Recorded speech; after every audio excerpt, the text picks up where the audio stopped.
శ్రీ గురుభ్యో నమః.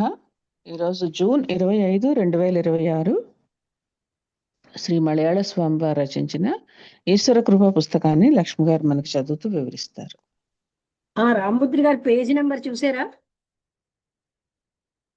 మీరు జ్ఞాపకం ఉందా లేదా? 154 160.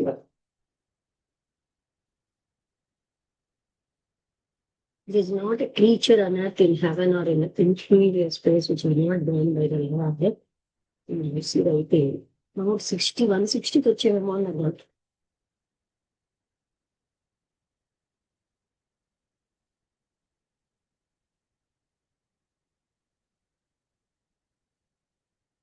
నమస్తే మేడం.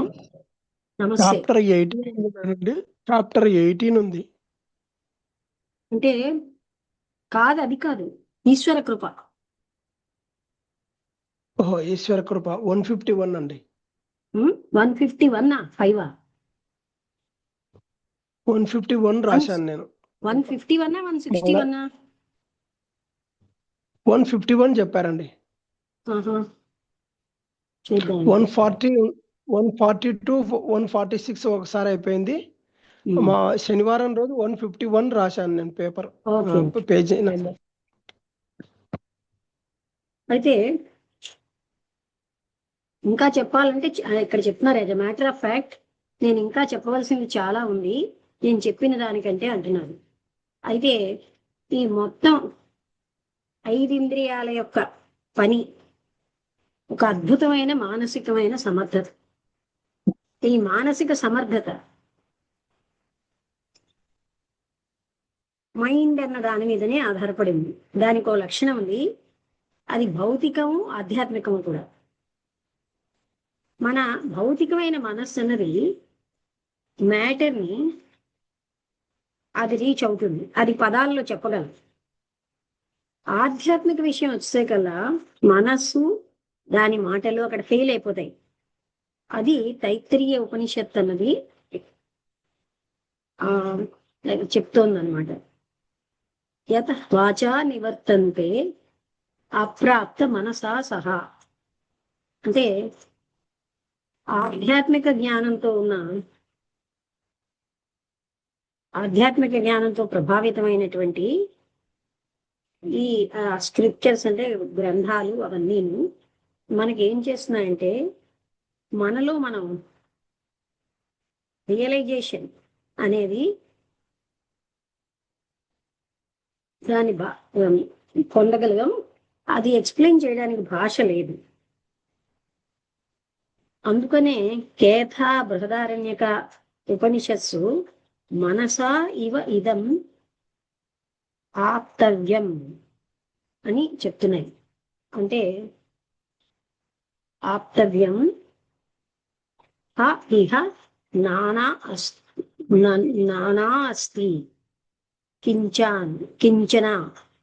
అంటే స్పిరిచువాలిటీ బై ద స్పిరిచువల్, ఎవరైతే ఆధ్యాత్మికంగా ఎన్లైటెండ్ అయ్యారో ఆయన మాత్రమే, అలాంటి వ్యక్తి మాత్రమే ఇన్ని రకాలుగా వస్తువులు ఉన్నాయని చూడరు, ఉన్న ఒక్క సత్యాన్ని చూస్తారు. ఇక్కడ సత్యం ఏంటంటే భగవంతుడు లేదా సెల్ఫ్ లేదా ఆత్మ, అదే శాశ్వతంగా ఉన్న ఉనికి. ఏదైతే శాశ్వతంగా ఉండదో దానికి ఉనికే లేదు. గౌడపాద కార్తికాలో ఇలా చెప్పారు,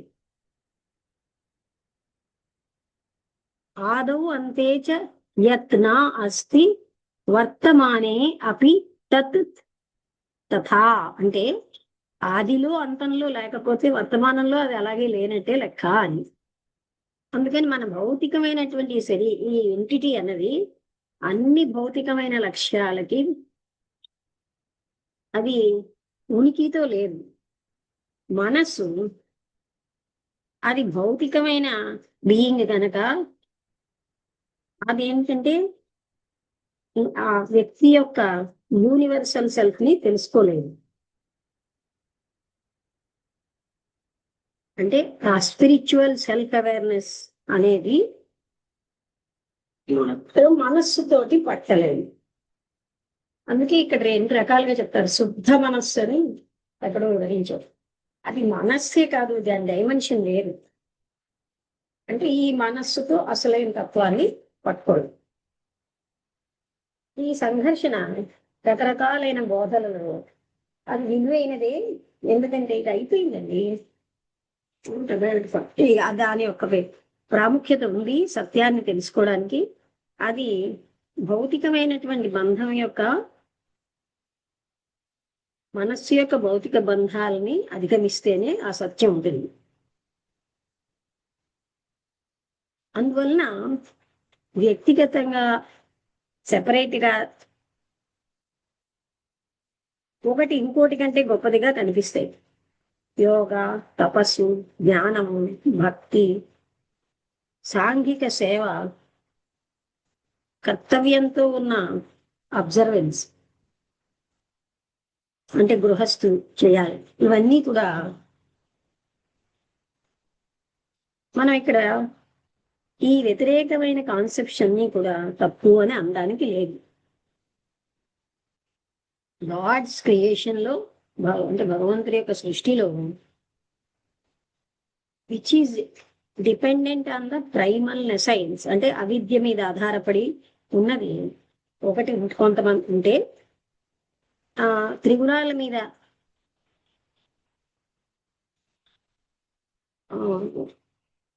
ఆధారపడిన వాళ్ళు that go into the making of the variety in creation itself on the other. అంటే ఈ త్రిగుణాల వల్ల ఈ సృష్టిలో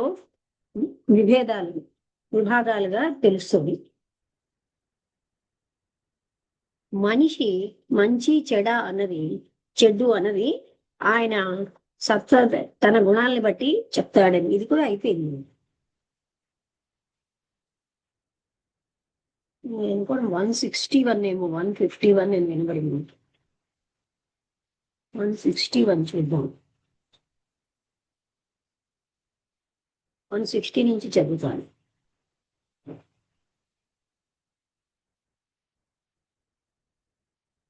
ఇక్కడ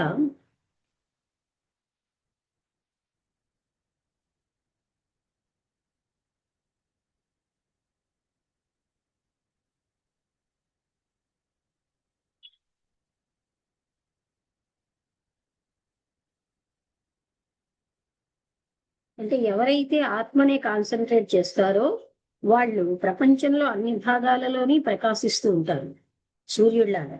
అదే విధంగా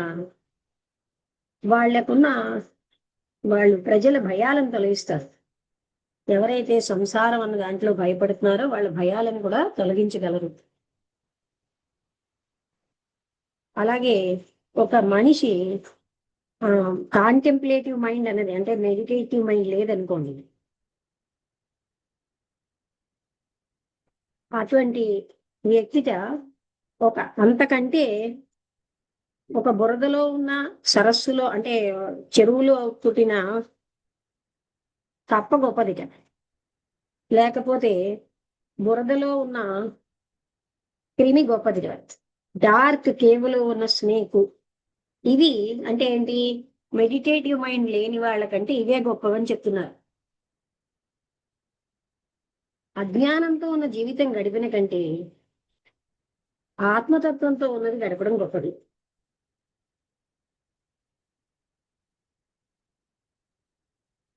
ఇంకా ఏం చెప్తున్నారు ఇక్కడ? కంపారిజన్ ఇస్తున్నారు. అజ్ఞానంతో ఉన్న జీవితం గడపడం కంటే భిక్షపాత్ర తీసుకుని అవుట్ క్యాస్ట్ అని అంటాం కదా, అక్కడ మనం అలాంటి వాళ్ళ నుంచి భిక్షాటం చేయడం బెటర్ అన్నారు. అజ్ఞానం అంత డేంజరస్.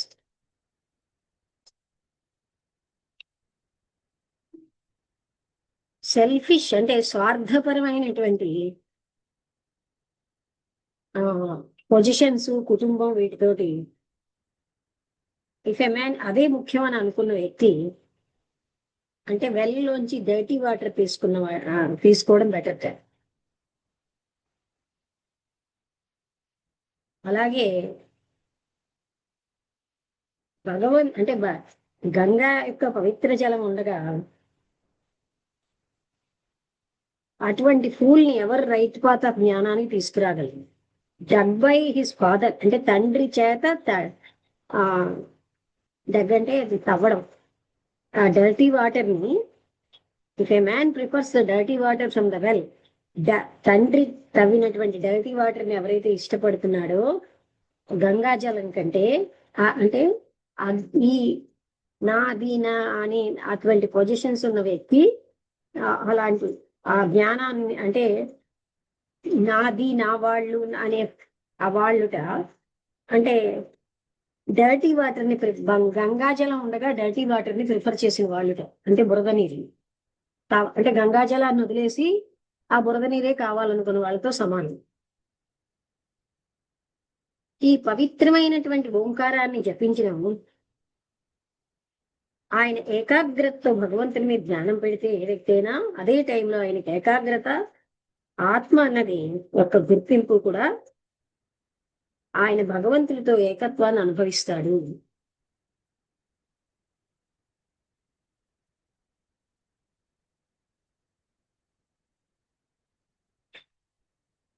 ఒక అధర్మ మార్గాలలోంచి ఆర్జించిన ధనంతో తిన్నటువంటి ఆహారాన్ని తిన్న వ్యక్తి ఆయన మృత్యువే బెటర్ అని అంటున్నాడు. అలాంటి జీవితం కంటే మృత్యువే బెటర్ అన్నాడు. అంటే అధర్మ మార్గాలతో ఆర్జన చేసిన ధనంతో ఆహారం అంత ప్రమాదకరం.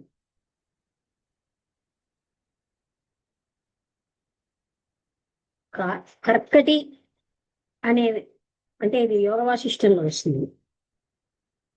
ఒక శబ్దం అడిగింది, initiate the ignore the masses in divine knowledge, అంటే అజ్ఞానులకి జ్ఞానాన్ని ఇవ్వమని. Because the duty of the noble souls is to release the fools from their folly. అంటే మహాత్ములందరూ ఏం చేస్తారంటే మూర్ఖులని వాళ్ళు చేసేటటువంటి తప్పుల నుంచి తప్పిస్తూ ఉంటారు.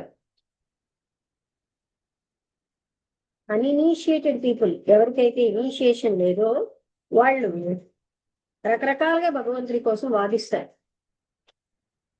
వాళ్ళకి ఏంటంటే ఇంటలెక్ట్ అనేది బాగా వికసించక, కానీ ఒకవేళ వాళ్ళు ఆ అభేదమైనటువంటి ఏకత్వమైనటువంటి ఆ భగవద్ అనుభూతిని పొందితే ఈ వేదనలు ఇవన్నీ, ఈ వ్యతిరేకతలు పోతాయి.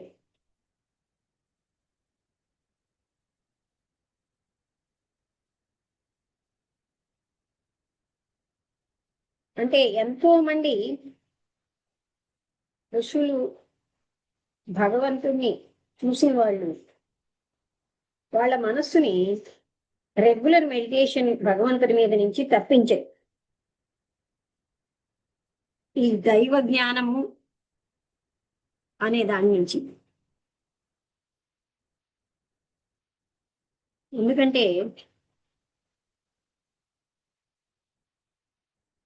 మనిషి యొక్క మనస్సు దాని యొక్క స్వర్గాన్ని నరకాన్ని సృష్టించుకుంటుంది. అందుకని ప్రయత్నంతో ధర్మ మార్గంలో దాన్ని తిప్పాలి అంటున్నారు మనస్సును.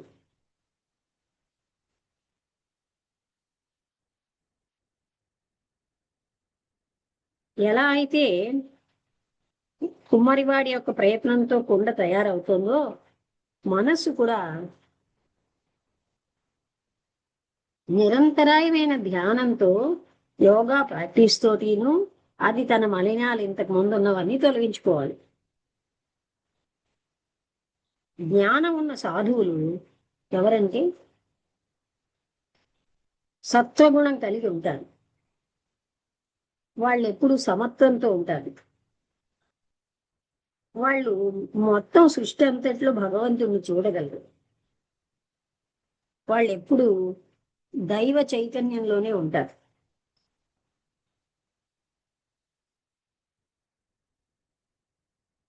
సొసైటీ భగవదాజ్ఞని పాటించని వ్యక్తిని దూరం చేస్తుంది. అని పవిత్రమైన పుస్తకాల్లో చెప్పబడింది.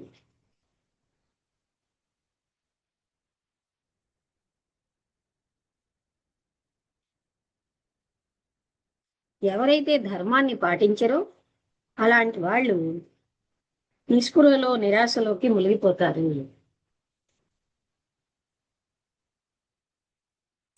ఎలా అయితే నిప్పు వేడి రెండు కలిసే ఉంటాయి, అలాగే మనస్సు అది దానివల్ల జరిగే చర్యలు కూడా అవి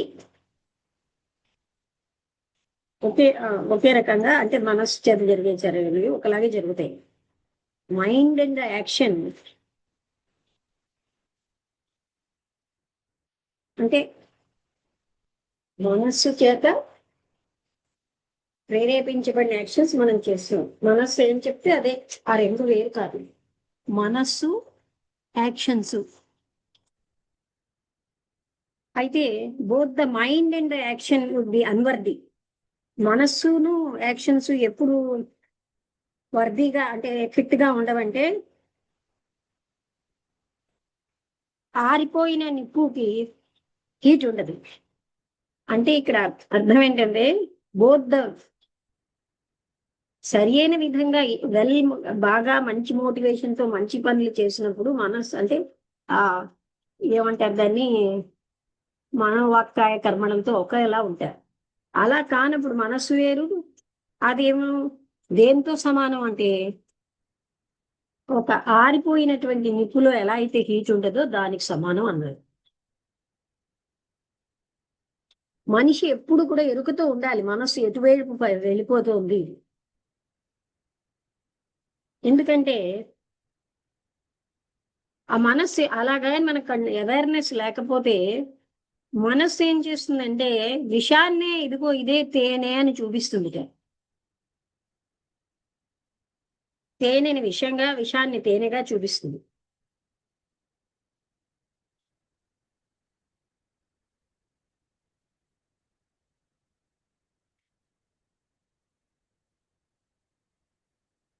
ఏ వ్యక్తులైతే జ్ఞానాన్ని కలిగి ఉంటారో వాళ్ళ మనస్సులు ఎప్పుడు కూడాను అజ్ఞానపు ఆలోచనలతో అవి అంటే వాళ్ళకి బాగా కనిపిస్తూ ఉంటాయి. వాళ్ళలో ఉన్న పరమాత్మ తత్వం ఉన్నా సరే దానికి వ్యతిరేకంగా జ్ఞానులు, ఆ ఆత్మ యొక్క సత్యాన్ని తెలుసుకున్న వాళ్ళు వాళ్ళ యొక్క ఆత్మజ్ఞానంతో ఆ అసత్యమైనవి, అశాశ్వతమైనవి జగత్తులో అన్ని తీసి పారేస్తారు.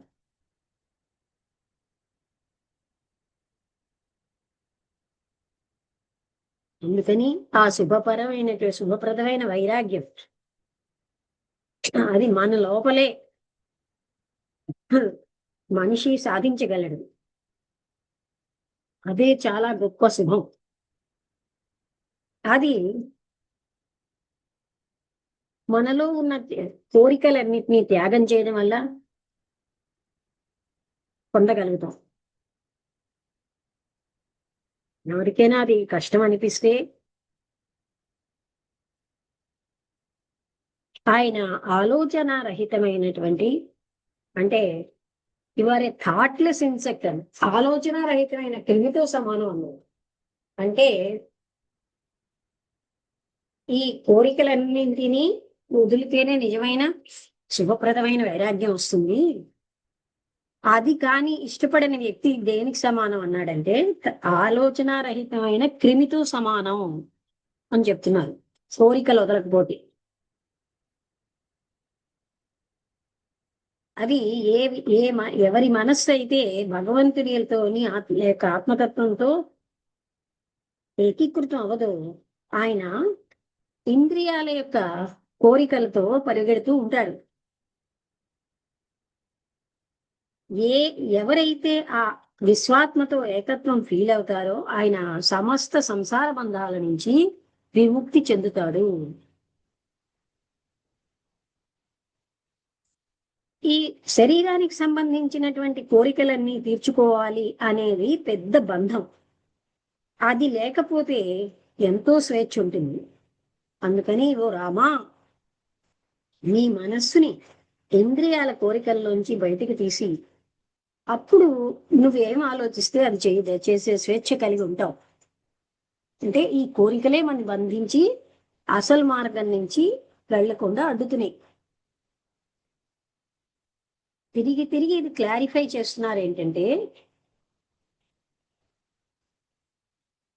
యత ఇచ్ఛాసి తథ కురు, నీకేది ఇష్టమో అది చెయ్యి అని చెప్తారనమాట. దాన్ని తప్పుగా అనుకోకూడదు.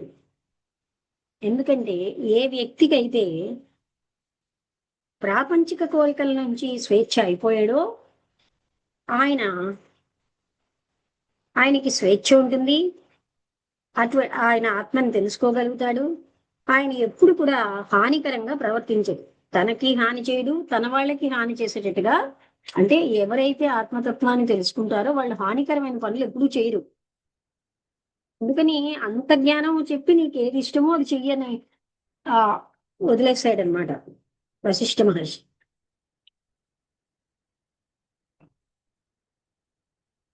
ఈ సంసారం అనేటటువంటి ఈ సాగరాన్ని with the help of the bridges of the restraint of the sensual cravings, అంటే ఇంద్రియ నిగ్రహంతో మనం దాటగలం. ఇంకా ఏ రకమైన మార్గాలు కూడా ఆ రకమైనటువంటి లిబరేషన్ కి దారి తీయవు.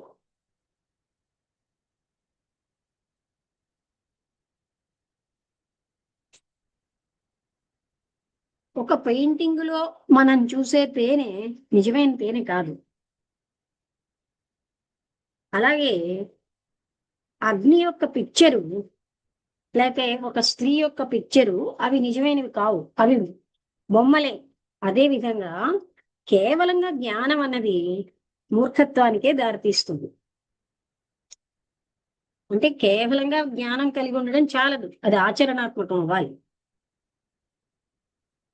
ఏ వ్యక్తి యొక్క అంటే ఆ వ్యక్తి ఎవరైతే బాగా ధ్యానం చేస్తారో అది ఎవరిదే ఫలితాన్ని ఇస్తుందంటే, అంటే ఎంత ధ్యానం చేసినా ఏ వ్యక్తి అయితే తనలో ఉన్న భోగాసక్తిని పోగొట్టుకుంటాడో ఆయన ధ్యానం ఫలిస్తుంది. అంటే భోగాసక్తులు ఇంద్రియ సంబంధమైన కోరికల్లో మునిగి ఉన్న వాడికి ఆయన ఎంత ధ్యానం చేసినా పనికిరాదు.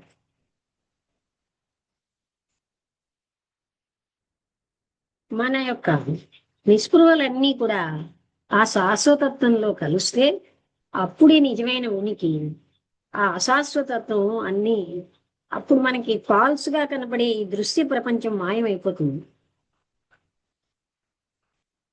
అప్పుడు సంతోషం అనేటటువంటి గని ఆ ఆత్మను తెలుసుకున్న వాడికి ఆయన ఆ శాశ్వతమైన ఆత్మని తెలుసుకున్నవాడు సంతోషం అన్న గనిలో ములుగుతూ ఉంటాడు.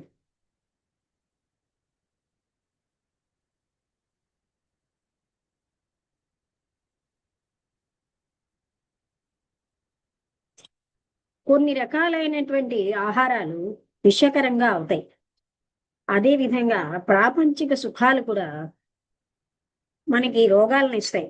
ఎవరి అహమైతే నేనే శరీరాన్ని అన్న భావంతో ఐడెంటిఫై అయిపోతుందో శరీరంతో, ఆత్మతో కాకుండా, అలాంటి వాళ్ళకి అంటే ఎలా అయితే విషయం తింటే శరీరానికి హానో అవన్నీ కూడా అసలైన ఆత్మతత్వానికి హాని చేస్తున్నాయి. ఎవరైతే ప్రాపంచిక సుఖాలను వదిలేస్తారో ఆయన ముక్తి మార్గంలో ఉంటాడు. ఈ శరీరం యొక్క అహం అనేది ఎప్పుడైతే పోయిందో ఇంకేం అడ్డు ఉంటుంది మనిషికి ఆత్మతత్వాన్ని తెలుసుకోవడానికి?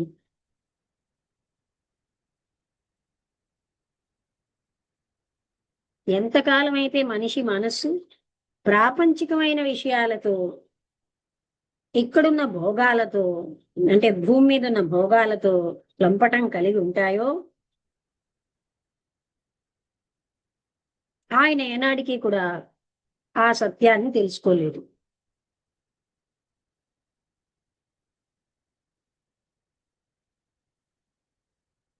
ఎవరైతే తన బుద్ధి నుంచి ఆధ్యాత్మికత అనే దానికి చేరుకుంటారో, ఎవరైతే ఇంద్రియ ఆకర్షణల నుంచి దూరంగా ఉంటారో, ఈ దృశ్య ప్రపంచం యొక్క మిథ్యాతత్వాన్ని అధిగమించేస్తూ ఉంటారో, దాన్ని ఇది మిథ్య అనే దాన్ని చేతిలో ఉన్న బెల్లపత్రాన్ని ఎంత క్లియర్ గా చూడగలమో అంత క్లియర్ గా చూసిన వాడు అతను మాత్రమే ధన్యుడు. అంటే ఏంటి, మనం చెప్పడం కాదు, దాన్ని అలాగా పూర్తిగా గ్రహించగలగాలి. మానవ ప్రయత్నంతో మనమేమోని ధాన్యంలో పొల్లును తీసేయగలుగుతున్నాం. అలాగే గిన్నెల మీద ఉన్నటువంటి మచ్చల్ని తీసేయగలుగుతున్నాం. అదే విధంగా మనస్సులో ఉన్న అపవిత్రతని కూడా నిస్వార్థమైన పనులతో తీసేయగలం. అందుకని నిస్వార్థమైన పనులు చేసే వ్యక్తిగా తయారవు రామా అని చెప్తున్నాడు.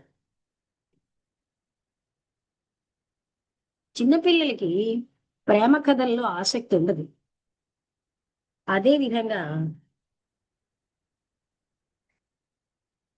అజ్ఞానులకి ఆధ్యాత్మిక బోధ వేస్ట్.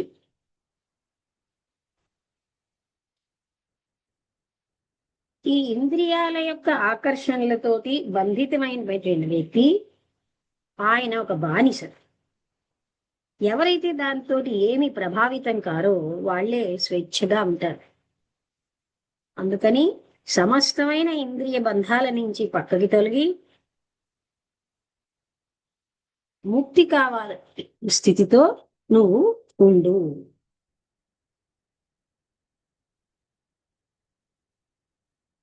లిబరేటెడ్ అయినప్పుడు మాత్రమే, లిబరేటెడ్ కానంత వరకు నేను లిబరేట్ అవ్వాలని ఉంటుంది. ఏ రకమైన కోరికైనా, అంటే ఈవెన్ నాకు మోక్షం కావాలన్నది కూడా మనం ఆశించకూడదు. ముఖ్యంగా మనిషి బేసికల్ గా, అంటే మౌలికంగా మనం అందరం లిబరేటెడ్ పీపుల్మే. ఆయనేమో అంటే మనిషి తాను అనుకుంటున్నాడు తాను బంధితుడిని, తాను శరీరాన్ని. కానీ ఆయన శరీరంగా లేడు. ఆయన లిబరేట్ అయి ఉన్నాడు, కానీ తనకు తెలియదు ఆ విషయం.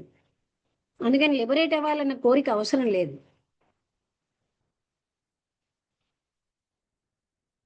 ఇదే హయ్యర్ సెల్ఫ్ అన్నది, దాన్నే మనం భగవంతుడు అంటున్నాం.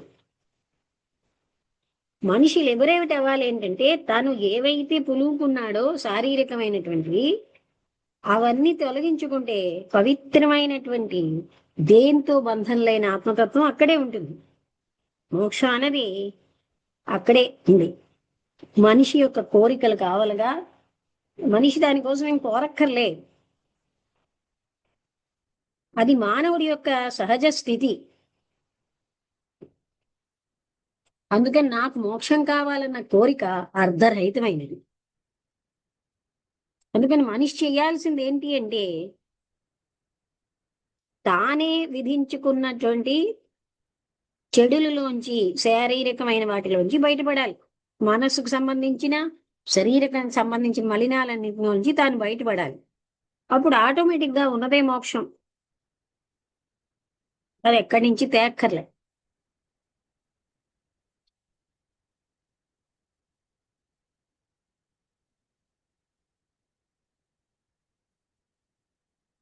అంటే మనసుని నిగ్రహం లేని వాళ్ళకి పశువులకి ఏమిటి తేడా?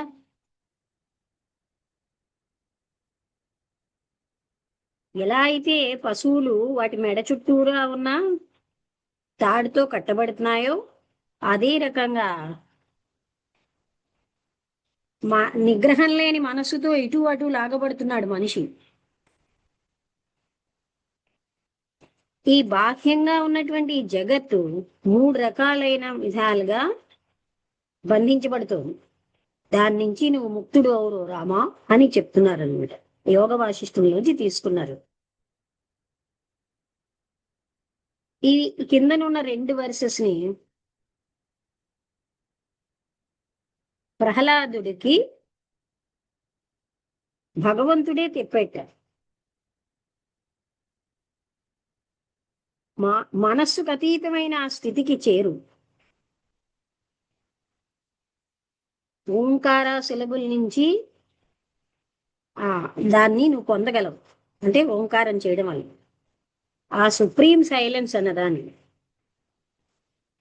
ఎవరైతే సమస్తమైన కోరికలు, ఊహాత్మకమైనటువంటి విషయాలు అన్ని చలించే మనసుని అధిగమించుతారో అప్పుడే అది వాళ్ళ స్థితికి వస్తారు. బలి చెప్పేటే ఈ కింద నుండి, ఓ ప్రహ్లాదుడా, నువ్వు నిరంతరంగా ధ్యానంలో ఉండు నీ యొక్క ఆత్మతత్వం మీద. అప్పుడు అన్ని రకాలైన భ్రాంతుల నుంచి నువ్వు బయటకి వచ్చేస్తావు. అప్పుడు ఉన్నదే ముక్తి.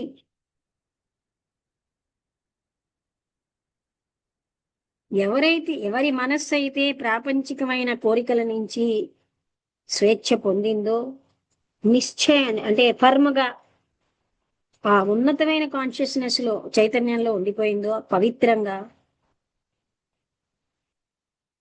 ఎలాగైతే బురదలోంచి మనమేమోని పటిక వల్ల నీరు తేటతెల్లం అయిపోయినట్టుగా అలాంటి వాళ్ళే ముక్తిని పొందుతారు.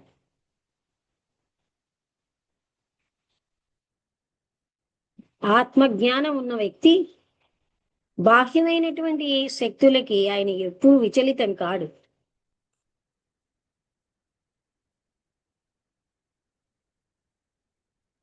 సూర్యుడు చల్లబడొచ్చు, మూనేమో వేడిగా ఉండొచ్చు. ఏదైనా సరే ఈ ఫ్లేమ్స్ అన్ని కూడా అంటే ఏమిటంటారు, ఫ్లేమ్స్ పైకి వెళ్లకుండా కిందకి రావచ్చు. కానీ ఆ సెల్ఫ్ నాలెడ్జ్ ఉన్న వ్యక్తి ఎప్పుడు కూడా ప్రాపంచికమైనటువంటి ఫోర్సెస్ తోటి నడపబడడు, వాటి ప్రభావితం కాడు. అంటే అవన్నీ సాధ్యమేమో కానీ సెల్ఫ్ నాలెడ్జ్ ఉన్న వ్యక్తి ఇలాంటి వాటితోటి మొలగడు. ఎవరి యొక్క వ్యక్తిగతమైన ఆత్మ అనంతమైన ఆత్మలో కలిసిందో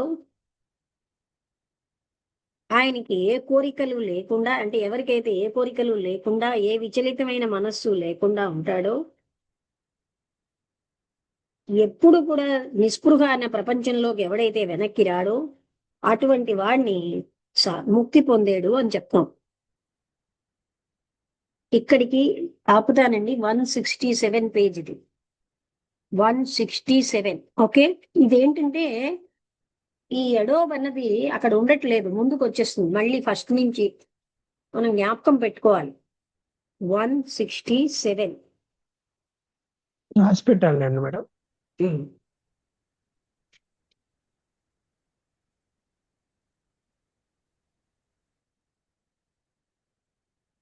ఆపుదాం. అంటే ఈయన చెప్పేది ఏంటంటే అజ్ఞానంలో ఉన్న జీవితం ఒక క్రిమి జీవితం కంటే నీచమైంది అంటున్నారు. ఆ బురదలో ఉన్న కప్ప జీవితం కంటే అంటే అజ్ఞానం అంత ప్రమాదకరమైంది అంటూ జ్ఞాని లక్షణాలు ముఖ్యమైనవి ఏంటంటే ప్రాపంచిక కోరికలు, ఇంద్రియ సుఖాలు మనుషుల్ని లాగిస్తున్నాయి. వాటిలోంచి బయటపడ్డ వ్యక్తే ఆయనే ముక్తుడు. మనకి ముక్తి కోసం కూడా కోరిక అక్కర్లే, ఎందుకంటే మనం ముక్తులమై ఉన్నాం. ఇవన్నిటిని మనమే ఏర్పరచుకున్న వాటిని తీసి పారేస్తే మనం లిబరేటెడే. అర్థమైందా? అంటే మనం లిబరేట్ అయి ఉన్నాం, మనమే బంధాన్ని. ఇది రమణ మహర్షి గారు కూడా మనం చదివాం కదండి, రమణ భాషణాల్లో చెప్పారు. మనం తెలియక బంధితులమై ఉన్నామని మనం భావిస్తున్నాం, బంధం మనమే పెట్టుకుంటున్నాం. భాగ్యలక్ష్మి గారు ఏమైనా చెప్తారా?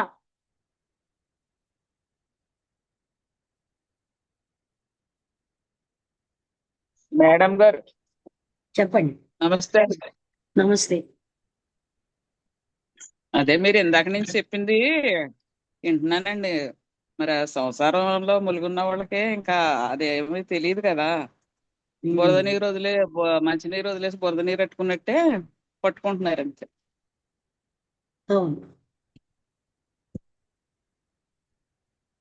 ప్రతిదీ కూడా అలాగా మనకు మన కోసం తీసుకుంటే ప్రాబ్లమ్స్ ఏమి ఉండవండి. ఇప్పుడు మీరు చెప్పినంత జిడ్డు కృష్ణమూర్తి గారేనండి. ఇప్పుడు మలయాళ స్వామి గారు ఈశ్వర ఆహా. కృప అనే ఒక పుస్తకంలో అది తీసుకున్నాం. ఉహు. అంటే ఉహు. లక్ష్మీ శుక్రాశని మలయాళ స్వామి గారిది చదువుతున్నాం. ఆహా. శుక్రవారం ఉందండి. ఎందుకంటే అక్కడ ఒక పెద్ద ఆయన చనిపోయారు, నేను వెళ్ళటం లేదు అనకాపల్లి. ఉమ్. వెళ్తే బుధవారం వెళ్తాను ఇక్కడ విశాఖపట్నం, వీళ్ళకి మీటింగ్ ఉంటే, ఆహా. లేకపోతే వెళ్ళటం లేదు. ముందు రోజు మెసేజ్ ఇప్పుడు మీరు పెట్టేస్తున్నాం. బాగుందండి వాళ్ళ టాపిక్. కదా ఇవ్వాలండి ఈశ్వర నిన్న కృప. జిడ్డు కృష్ణమూర్తి గారైనా బాగుందండి. ఆ మలయాళ స్వామి కూడా చాలా ఆధ్యాత్మిక విప్లవం తీసుకొచ్చిన వ్యక్తి. చాలా ఆయన చేసిన మహోన్నత. కృషి ఎవరు చేయగలిగారండి? జిడ్డు అది కృష్ణమూర్తి గారే చేయగలిగారు, ఆయనే చేయగలిగారు. ఉమ్. ఇంకా అందుకే చెప్పాలంటే ఓంకార స్వామి ఒక ఆయన. అవును, అందుకే మలయాళ స్వామి గారి 3 పుస్తకాలు చదివాం. ఉమ్. ఒక్క వేదాంత తమో భాస్కరం అని 3 గ్రంథాలు చదివాం. ఆయన అవునండి, చెప్పాల్సింది చాలా ఖచ్చితంగా చెప్పేస్తారు. అవునండి. ఈ ఇది 3 రోజులు చదువుతున్నామండి, లక్ష్మీ శుక్రాశని. ఆహా. ఆదివారం నుంచి బుధవారం వరకు కృష్ణమూర్తి గారిది చదువుతున్నాం. ఆహా. అది అయిపోయాక ఇంకో గ్రంథం చూడాలి. ఒక గ్రంథం ఇప్పుడు ఇన్నర్ రెవల్యూషన్ అన్నది అయిపోతుంది. చిన్న చిన్న ఉహు. terms గొప్ప అర్థం ఉన్నవి. అవునండి, అవును. రామబుద్రి గారు మీరేమైనా చెప్తారా? అదే మేడం, పవిత్రత, ధర్మ జీవితం. ధర్మ జీవితం అంటే అన్యాయంగా సంపాదించుకోకుండా ఉండడం, ధర్మంగా సంపాదించిన సంపదతోటి జీవితం గడపడం. పవిత్రంగా అంటే ఇంకా ఏమాత్రం ఇంద్రియాలతోటి